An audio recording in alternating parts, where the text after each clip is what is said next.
Hi, everybody. This is Paul Gerard. I'm a student loan consultant working with the American Dental Education Association, ADEA, and this repayment module is on income-driven repayment plans and how to know if an income-driven repayment plan should be part of your repayment strategy.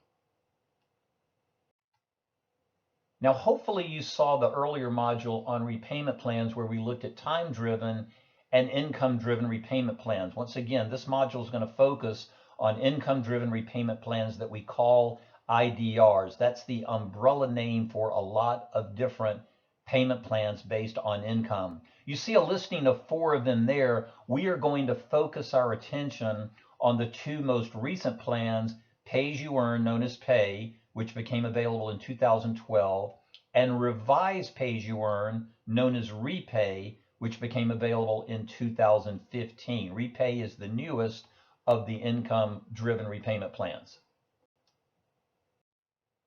Now, a reminder that income-driven repayment plans are designed for highly indebted borrowers who really cannot afford repayment under a time-driven repayment plan, most notably the standard 10-year plan, which will have significantly higher payments for many borrowers.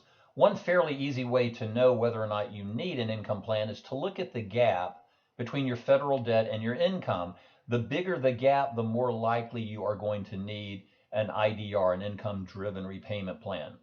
As we mentioned on the earlier repayment module, very important to note that the monthly payments change every year, and your loan servicer should contact you 30, 60, perhaps 90 days before the end of the 12-month period, asking for you to recertify or renew your payment amount based on new income and family size information. So that's some background on the income-driven repayment plans. Now, there are clearly advantages and disadvantages to the use of income plans. Clearly, the biggest advantage is a more manageable monthly payment. Once again, if you can't afford repayment under a time-driven plan, most notably the standard 10-year, then an IDR is likely for you. We also mentioned the possible advantage that if you do not get the debt retired by the end of the term, which is 20 years with Pay As You Earn and 25 years with Repay, any remaining debt at the end of the term is forgiven. Now, you can look at that as an advantage, but look below. You can also look at that as a disadvantage, because any debt that is forgiven at the end of the term that's not retired with an income plan is forgiven but must be claimed as taxable income. That's the last bullet at the bottom of this slide. One potential disadvantage to an income plan is that if there is a large gap between your debt and the monthly payment amount, the monthly payments may not cover the interest that's due on your loans. And if that's the case, your debt for a period of time will not go down, it will go up. And one more potential disadvantage to the income-driven repayment plans is there are a number of plans, as we showed on an earlier slide, and the nuances of the plans can be confusing. Hopefully, the next module that we have comparing Pay and Repay will help you understand some of these differences. Now, remember, with a time-driven repayment plan, the standard 10-year or the 25-year extended plan, if you make the minimum monthly payment, then at the end of the term, you are debt-free. But folks, it does not work that way with an income-driven repayment plan. Your loan servicer has no idea from year to year, nor really do you, what your income is going to be and perhaps what your family size is going to be. Remember that your monthly payments change every year. So one way to look at how an IDR works is the following. If you start repayment with an income-driven repayment plan, one of 3 things is going to happen to the debt. First of all, you will be debt-free after 10 years of eligible payments if you are participating in the Public Service Loan Forgiveness Program known as PSLF, and we have a separate module on PSLF. So once you're in an income plan, the first thing that could happen is after 10 years, you're completely debt-free thanks to Public Service Loan Forgiveness. The second thing that could happen is if you don't participate in public service loan forgiveness, you simply retire the debt before the end of the allowable term. This would be someone who perhaps did not have a huge gap between their federal debt and their income, and they were able to retire the debt before the end of the term.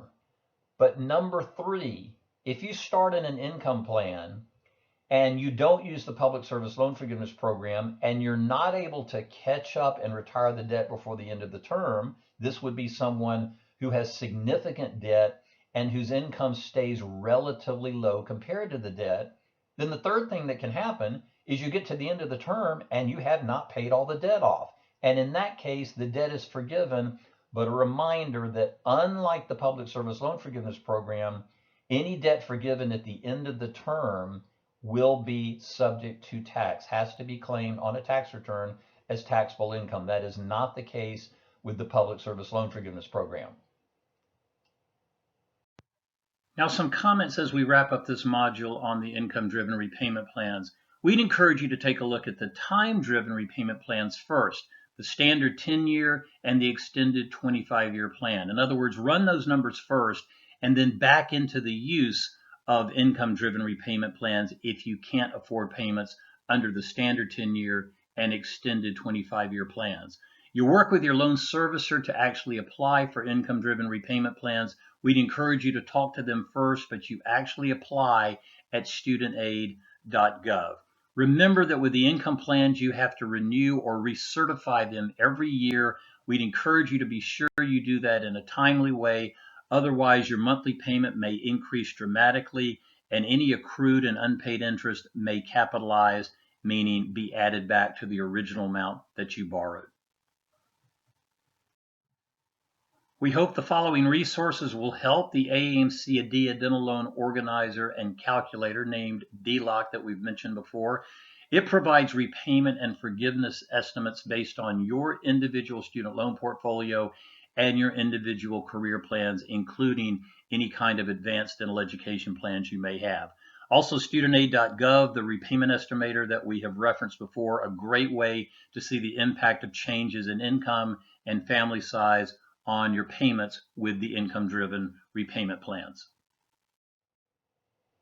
We hope this module on the income-driven repayment plans will help you know whether or not an IDR should be part of your repayment strategy as your loans come due after you graduate from dental school. On behalf of the American Dental Education Association, best wishes for every success in your dental careers.